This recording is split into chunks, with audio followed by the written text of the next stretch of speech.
BA प्रथम वर्ष हिंदी ऐच्छिक प्रश्न पत्र प्रथम हिंदी उपन्यास साहित्य के अंतर्गत हमने अब तक अमिता इस उपन्यास के कथासार के 6 भाग आपके सम्मुख प्रस्तुत किए थे, जिसमें से हमने जो 13 प्रकरण हैं इस उपन्यास के उनको पूर्ण किया था। उन 13 प्रकरणों में हमने ये देखने का प्रयास किया है कि किस प्रकार से अशोक के आक्रमण से त्रस्त कलिंग की जनता, कलिंग की सेना, कलिंग के महासेनापति, महामात्य इत्यादि किस प्रकार से चिंतित हुए थे। इस संपूर्ण उपन्यास के 13 जो अलग अलग प्रकरण हैं उनके नामों का मैं फिर से उच्चारण करता हूँ। वैसे पहला प्राकथन है जिसको कोई प्रकरण नाम नहीं दिया गया है, नंबर नहीं दिया गया है। पहला प्रकरण है माता का उपदेश, दूसरा आचार्य सुकंठ, तीसरा सेठ सौमित्र, चौथा हिता और मोद, पांचवा महाबली यज्ञ, छठा उत्सव निषेध, सातवां आचार्य की दुविधा, आठवां महामात्य का समाधान, नौवां सौमित्र के सूत्र, 10वां दासी की बुद्धि, 11वां आचार्य की विवशता, 12वां अमिता की करणी और 13वां अशोक का शिलालेख। इस प्रकार से हमने इस संपूर्ण उपन्यास को आपके सम्मुख प्रस्तुत किया और कथासार की एक पीडीएफ भी जो लगभग 16-17 पृष्ठों की है, हमने आपको व्हाट्सएप ग्रुप पर डाल दी है। उसका भी अध्ययन अगर आपने 2-4 बार पढ़ लिया तो भी आपको इस उपन्यास का कथासार समझ में आ जाएगा।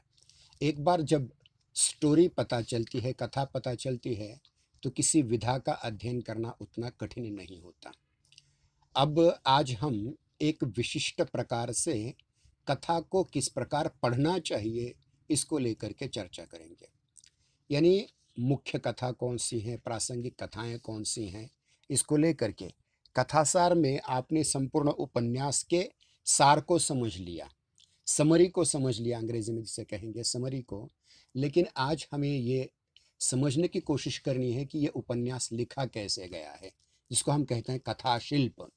मैंने इससे पूर्व भी कहा था आपको कि दो प्रकार से अध्ययन किसी भी उपन्यास का हो सकता है। पहला है संवेदनागत अध्ययन और दूसरा शिल्पगत अध्ययन।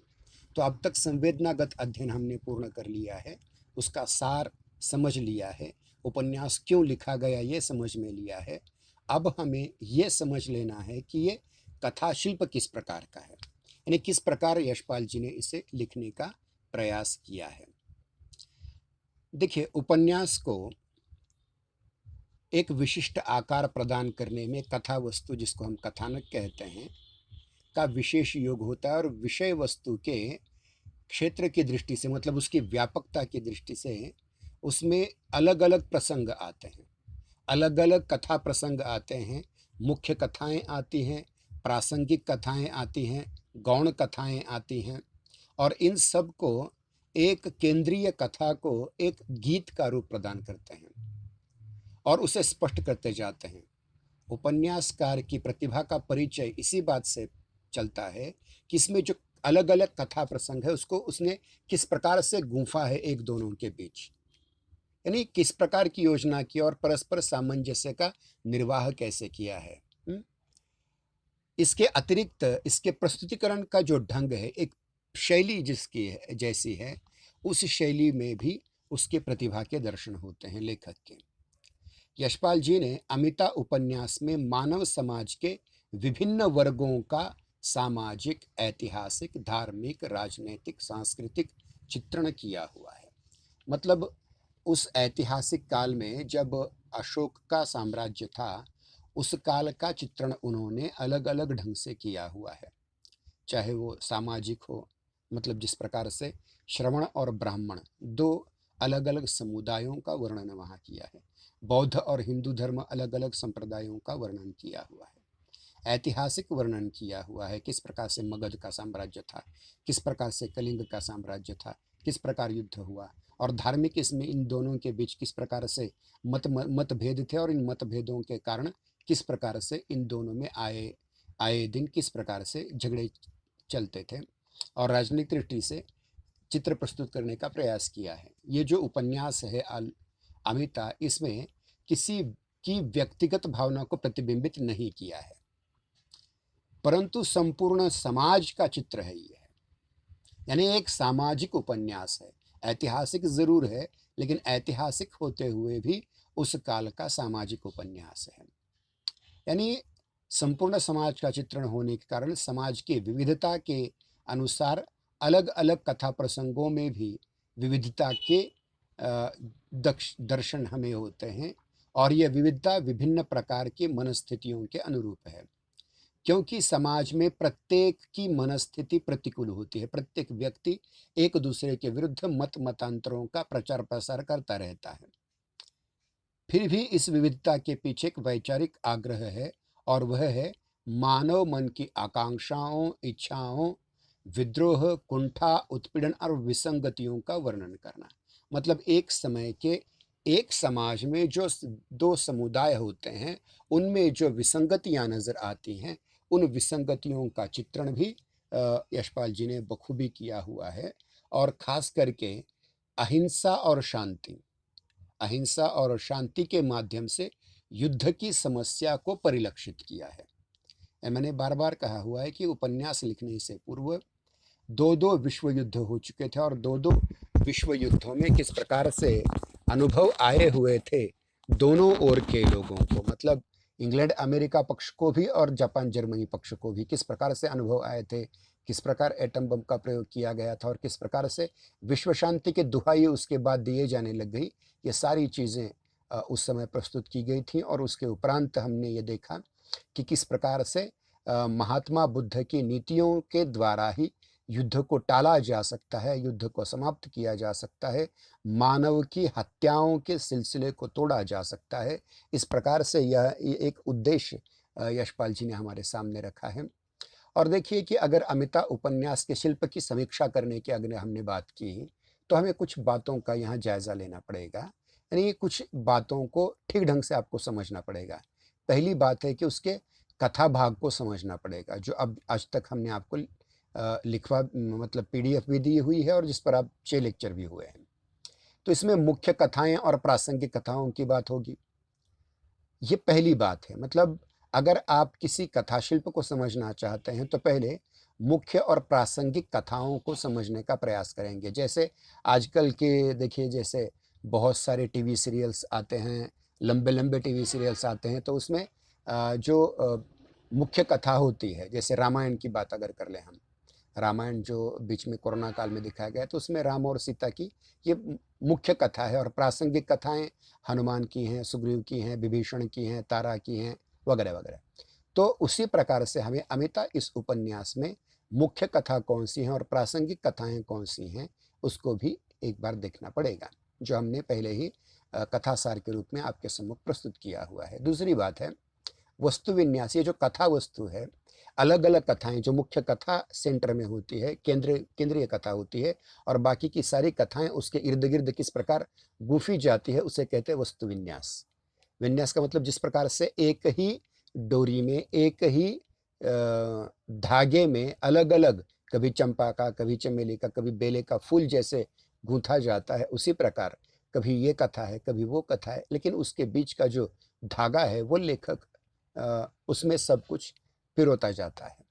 यानी कथांशों के संबंधों का निर्वाह कैसे हो, मतलब समझिए कि अगर हिता और मोद की प्रासंगिक कथा है, तो उसका अमिता की मुख्य कथा से क्या संबंध है, और उसे किस प्रकार से निर्वाहन करने का प्रयास लेखक ने किया हुआ है, उसका विस्तार कैसे करने का प्रयास किया है। फिर तीसरी चीज है कथा विकास की स्थितियां, जो कथा विकसित होती जाती है, प्रारंभ, प्रयत्न, प्राप्त्यशन्य, तप्ति, फलागम, ये जो उसके अलग अलग स्तर होते हैं, ये अलग अलग क्या कहेंगे चरण होते हैं, अलग अलग अवस्थाएं होती हैं। वो अवस्थाएं कैसे बनती जाती हैं, कथा विकास की पद्धतियां, कथा के विकास को आगे कैसे लिया जाए, उसकी और भी कुछ पद्धतियां होती हैं, उन पद्धतियों की भी चर्चा की जाएगी। कथा वस्तु के गुण, एक अच्छी कथा वस्तु कैसे होती है, उसके गुण क्या होते हैं, और अगर कोई अच्छी कथा वस्तु नहीं होती तो उसमें दोष कौन से होते हैं, इसको लेकर के भी चर्चा। और अंतिम बात है कथा शिल्प कौशल की समीक्षा और मूल्यांकन। अगर ये कुछ बातें आपकी समझ में एक बार आ गई, तो दुनिया के किसी भी उपन्यास का, किसी भी कहानी का, किसी भी नाटक का, किसी भी फ़िल्म का आप बहुत अच्छी तरह से मूल्यांकन कर पाएँगे। मैं फिर से कहता हूँ, ये जो 6-7 तत्व हैं, जिनके आधार पर आपको कथा शिल्प का अध्ययन करना है, उसमें पहला है कथा भाग, मुख्य कथा और प्रासंगिक कथाओं का अध्ययन। दूसरा वस्तु विन्यास, ये जो प्रासंगिक कथा और मुख्य कथाएँ हैं, इनका संबंध, निर्वाह और विस्तार कैसे होता है। तीसरा, कथा विस्तार की स्थितियाँ कौन-कौन सी होती हैं, कथा विकास की पद्धतियाँ कौन-कौन सी होती हैं, कथा वस्तु के गुण कौन से होते हैं। ये 5 और छठी बात है कथा शिल्प कौशल की समीक्षा एवं मूल्यांकन। मैं फिर से कहना चाहूँगा, कथा भाग का पहला, कथा भाग मुख्य और प्रासंगिक कथाएँ। 2, कथा वस्तु विन्यास, कथांशों का संबंध और निर्वाह तथा विस्तार। कथा विकास की स्थितियाँ 3, 4 कथा विकास की पद्धतियाँ, 5 कथा वस्तु के गुण और छठी बात है कथा शिल्प कौशल की समीक्षा और मूल्यांकन। ये 6 बातें अगर आपके दिमाग में फिट बन जाएँगे, तो आप दुनिया की किसी भी भाषा के उपन्यास का, किसी भी फ़िल्म का, किसी भी नाटक का सही-सही मूल्यांकन कर पाएँगे।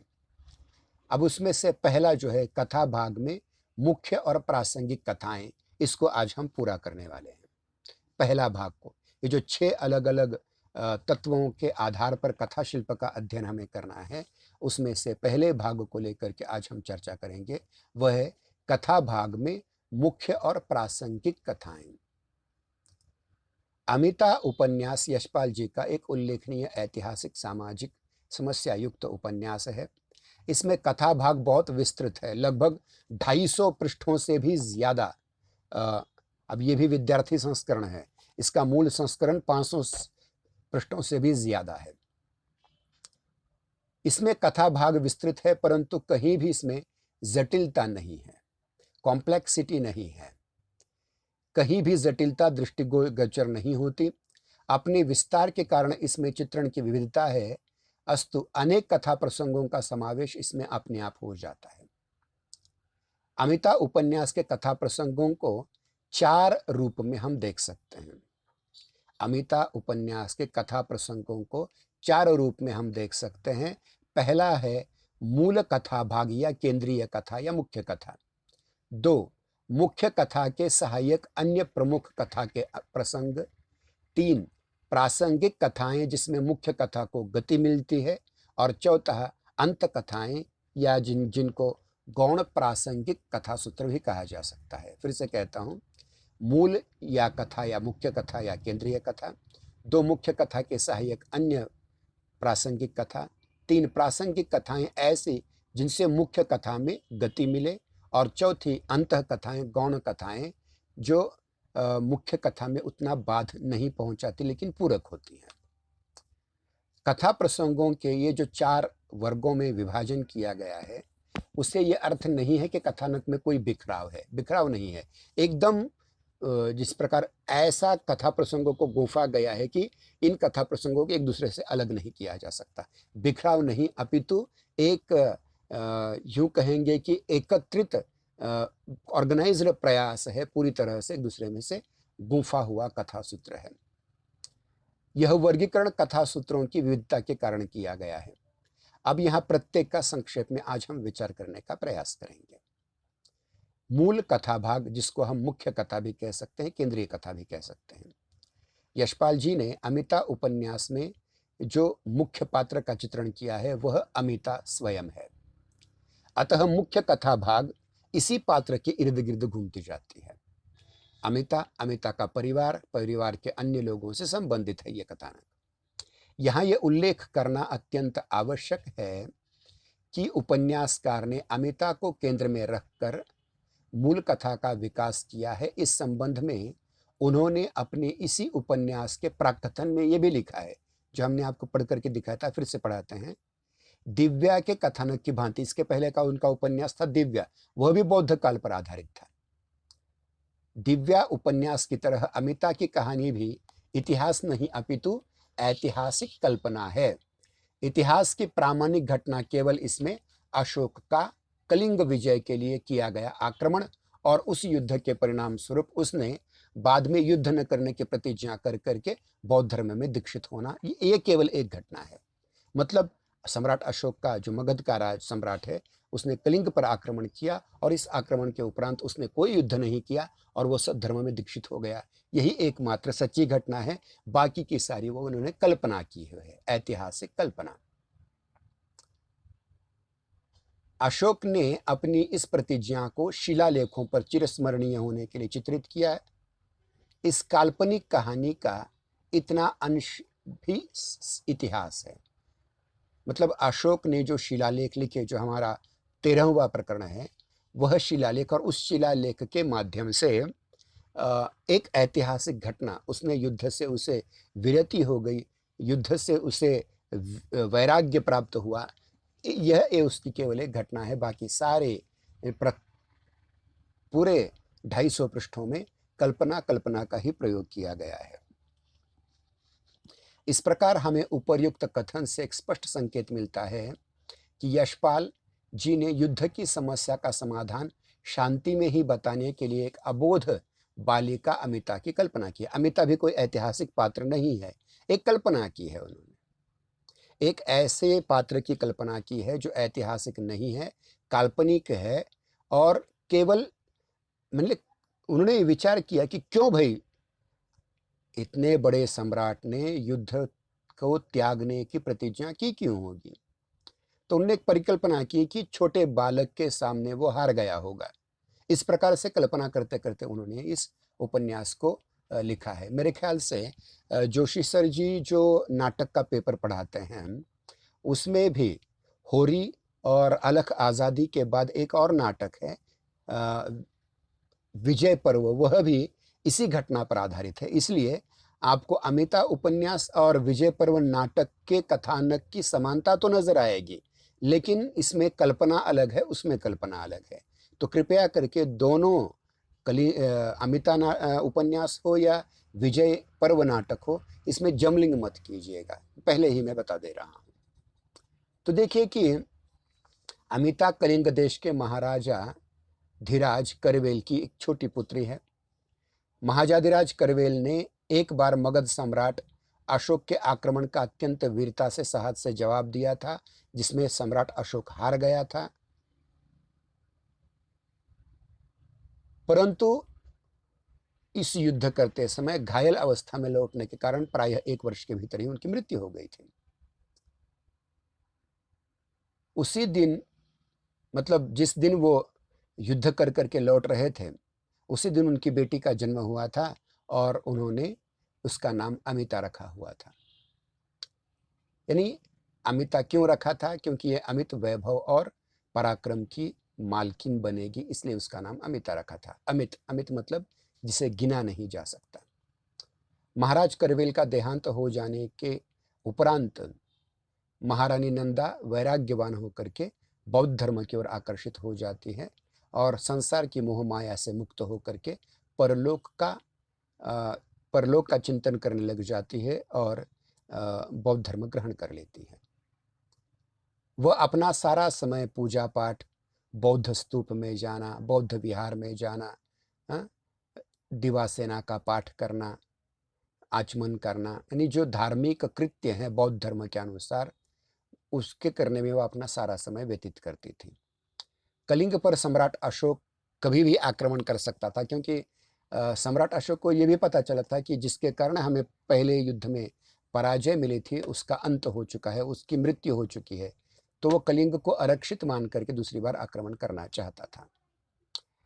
अपने देश की रक्षा के लिए मंत्रिपरिषद सचेत है। इन मंत्रिपरिषद का जो मुखिया है, महामात्य या महामंत्री आचार्य सुकंठ, महासेनापति भद्रकीर्ति और अन्य सारे लोग, खास करके एक और नाम यहाँ महत्वपूर्ण है, न्यायपालिका का मुख्य व्यक्ति, वह भी इसमें प्रमुख हैं, कुछ यूथप हैं वगैरह वगैरह सारे।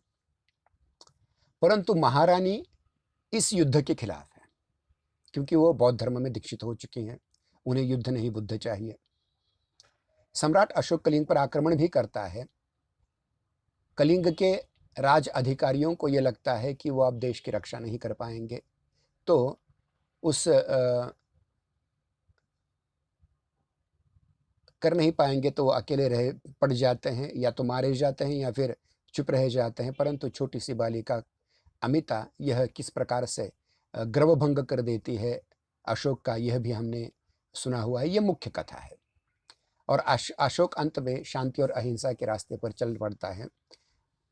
तो इसमें देखिए कि अमिता, महारानी नंदा, सम्राट अशोक के कथा प्रसंग मूल भाग हैं। परंतु यह नहीं है कि मुख्य कथा अत्यंत प्रसंग महत्वपूर्ण है और बाकी के छोटे-मोटे प्रसंग महत्वहीन हैं, ऐसा कुछ नहीं है। लेकिन मतलब अमिता की माँ नंदा और सम्राट अशोक, इनसे संबंधित जो कथांश नहीं है, वो भी महत्वपूर्ण हैं। और इन कथांशों से मुख्य कहानी को प्रेरणा मिलती है, अ, गति मिलती है, और उसमें वातावरण के बिना यह कथा की रोचकता चली जाती, अगर ये छोटी-मोटी कथाएँ, प्रासंगिक कथाएँ न होती। तो देखिए कि मुख्य कथा से संबंधित अन्य जो कथाएँ हैं, उनको भी हम एक बार देखना चाहते हैं।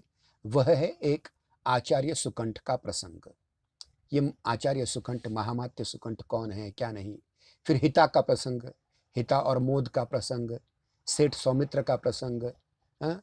मोद का प्रसंग, महारानी नंदा का बौद्ध धर्म में दीक्षित हो जाने का प्रसंग, फिर उसके बाद में वापी का प्रसंग, वापी जो हिता की माँ है उसका प्रसंग, और सबसे महत्वपूर्ण है वह है महास्थविर असंध का प्रसंग, जो नंदा के गुरु हैं, बौद्ध धर्म गुरु हैं। फिर से कहता हूँ कि अमिता का मुख्य कथानक, नंदा का मुख्य कथानक, सम्राट अशोक का मुख्य कथानक, इस मुख्य कथानक के साथ-साथ अनेक प्रासंगिक कथाएँ हैं, जिन कथाओं में आचार्य सुकंठ का प्रसंग, प्रासंगिक कथाओं में हिता का प्रसंग, सेठ सौमित्र का प्रसंग जो विलन है, मोद का प्रसंग, महारानी नंदा का बौद्ध धर्म ग्रहण करने का प्रसंग, वापी का प्रसंग जो हिता की माँ है, और महास्थविर असंध का प्रसंग। इस प्रकार से ये छोटी-मोटी कथाएँ उसमें बहुत महत्वपूर्ण स्थान निर्माण करती हैं। आचार्य सुकंठ का प्रसंग अगर आपने देखा होगा, जो मैंने आपको फ़ोटो के रूप में पहले ही भेज दिया था, कि इस उपन्यास में जो महत्वपूर्ण पात्र है, उनमें से सुकंठ एक महत्वपूर्ण पात्र है, और इस सुकंठ के प्रसंग को लेकर के लगभग 3-4 प्रकरण हैं। एक है आचार्य सुकंठ नाम का, दूसरा आचार्य की दुविधा, तीसरा महामात्य का समाधान, उसके बाद 11वां है आचार्य की विवशता। मतलब इन 4-5 प्रकरणों में सबसे महत्वपूर्ण पात्र के रूप में उभर करके आते हैं आचार्य सुकंठ, और उनसे संबंधित जो प्रसंग हैं वह। अब आचार्य सुकंठ, जिन्होंने अपने महाराज करवेल को ये वचन दिया था कि हम मंत्रिपरिषद के सदस्य आपकी मृत्यु के उपरांत संपूर्ण कलिंग राजवंश और कलिंग राज्य की रक्षा करने के लिए वचनबद्ध हैं, और वो किस प्रकार से सेना का गठन करता है, किस प्रकार से महारानी नंदा को समझाने की कोशिश करता है, किस प्रकार से उसको श्रीश दुर्ग में बंदी बनाकर रखता है, ये सारी चीज़ें इस प्रसंग में आएंगी। और इस प्रसंग का अगर देखा जाए तो आचार्य सुकंठ जो भी कार्य करते हैं, चाहे वो यज्ञ को आरंभ करना हो, चाहे वह पश्चिम उत्तर दिशा में सैनिक स्कंधावर बनाने का प्रयास हो, चाहे महारानी को शीर्ष दुर्ग में बंद करके रखना हो, ये सारे के सारे मतलब अमिता का राज्याभिषेक करना, ये सारी चीज़ें केवल इन सब का सूत्रधार मुख्यतः आचार्य सुकंठ हैं। इसलिए एक बहुत महत्वपूर्ण पात्र भी हैं, और इसका प्रसंग भी अत्यंत महत्वपूर्ण है। इसके उपरांत हम देखते हैं हिता का प्रसंग। हिता कौन है? हिता एक दासी है, और एक दासी होने के नाते इस दासी का जो प्रसंग है बहुत महत्वपूर्ण है। वह किस प्रकार से राजमहल में पहुंचती है, राजमहल में किस प्रकार से उस पर कुदृष्टि डाली जाती है, किस प्रकार उसे अमिता को संभालने का कार्य मिल जाता है, किस प्रकार वो मोद से प्रेम करती है, वो किस प्रकार मोद के साथ निकल जाना चाहती है, ये सारी चीज़ें आपकी समझ में आ जाएंगी। और हिता अत्यंत महत्वपूर्ण पात्र है, क्योंकि उसी को स्वर्ण कंगन का उत्कोच दे करके, रिश्वत दे करके नगर से राजसखा नगर सेठ सौमित्र ने ये जानकारी उससे प्राप्त की थी कि कहाँ शीर्ष दुर्ग में राजमाता को, नंदा को पकड़ करके रखा हुआ है, बंदी बना करके रखा हुआ है और उसके साथ वो क्या-क्या करता है। बहुत ही महत्वपूर्ण बात इसमें है और ध्यान रखिए कि हिता अंतरंग दासी होने के कारण अमिता को अपनी गोद में उसने खिलाया हुआ है। अत्यंत महत्वपूर्ण प्रसंग। फिर उसके बाद सेठ सौमित्र का प्रसंग। मैंने बार-बार कहा है कि सेठ सौमित्र इस उपन्यास का खलनायक है और वह बहुत खतरनाक षड्यंत्र करने वाला व्यक्ति है। वो किस प्रकार से युद्ध से अपनी संपत्ति की रक्षा करने के लिए राजा का, महारानी नंदा का और बाद में राजमाता नंदा का किस प्रकार से उपयोग करके अपनी सारी संपत्ति को विहार में छुपा करके रखता है और किस प्रकार से बलि देते समय भी अपनी संपत्ति का कम से कम प्रयोग किस प्रकार करता है। यानी एक बहुत ही शातिर दिमाग का वैश्य वणिक प्रवृत्ति का व्यक्ति और उसका वो किस प्रकार से सेनापति के पुत्र और अमात्य के पुत्र को भी किस प्रकार से नाच गाने और मदिरा में लिप्त रखता है, ये भी बहुत महत्वपूर्ण स्थिति है और किस प्रकार वह अन्य व्यापारियों के साथ संबंध किस प्रकार रखता है, वासल हो या अन्य व्यापारी हो या शंख जैसा पशु व्यापारी हो, यानी बहुत ही खतरनाक और किस प्रकार से स्वर्ण कंगन दे करके हिता को किस प्रकार से अपने पक्ष में ले लेता है, बहुत ही महत्वपूर्ण प्रसंग है। फिर है मोद का प्रसंग। मोद कौन था? ज्येष्ठक विट्ठल नाम के एक शिल्पी का एक दास व्यक्ति जो महारानी के राजमहल में बौद्ध धर्म के चित्र निकालने के लिए आया था और वह राजनर्तकी की पालकी बना नहीं पा रहा था। अचानक उसे आदेश हो जाता है कि वो बाहर निकले और नगर द्वार के तोरण का निर्माण करें। इस प्रकार से ये बहुत महत्वपूर्ण है। लेकिन जब ये मोद राजमहल में रहता है तो उससे जाने अनजाने हिता प्रेम करने लग जाती है और उसे पाने के लिए वो न जाने क्या क्या क्या करती है और अंत में वह सामंतों के द्वारा सेनापतियों के द्वारा किस प्रकार से हित और मोद को एकत्र लाने का प्रयास किया जाता है, ये सारी चीज़ें इसे मोद को बीच में कारागार में भी डाला जाता है, अंधकूप में भी डाला जाता है, लेकिन बाद में उसे हिता के लिए स्वतंत्र किया जाता है। इस प्रकार से ये प्रसंग बहुत महत्वपूर्ण है। फिर इसके उपरांत महारानी नंदा का बौद्ध धर्म ग्रहण करना जो बाद में राजमाता बन जाती है, यह भी एक महत्वपूर्ण प्रसंग है। अहिंसा और बुद्ध के उपदेशों के द्वारा युद्ध की समस्या को खारिज करने का जो प्रयास उसने किया, बहुत ही महत्वपूर्ण यह है। फिर उसके बाद वापी का प्रसंग। वापी हिता की माँ है। वह किस प्रकार से अलग अलग देशों में पली, बचपन में ही उसे किस प्रकार से नाना ने बेच दिया दुर्भिक्ष के कारण और बेचने के उपरांत एक से दूसरे देश चली गई, दूसरे से तीसरे देश चली गई। जब उसका स्वामी था उसने उससे एक लड़की और 3-4 लड़के पैदा किए। सारे लड़के वो युद्ध में भर्ती हो गए। फिर बाद में उसकी मृत्यु हो गई तो वापी मगध से कलिंग में आई और कलिंग में वह कलिंग के राजमहल में रहने लग गई जहाँ उसकी बेटी हिता थी। इस प्रकार से वापी का प्रसंग आ जाता है और यहाँ एक बहुत बड़ी समस्या की ओर लेखक ने निर्देश किया है। वह है कि समय कौन सा भी हो, वहाँ किस प्रकार से स्त्री को खरीदा और बेचा जाता है। यहाँ हम ठहर जाएंगे। 9:20 हुए हैं। अगली तासिका में और इन प्रसंगों की ओर हम ध्यान देंगे। आपको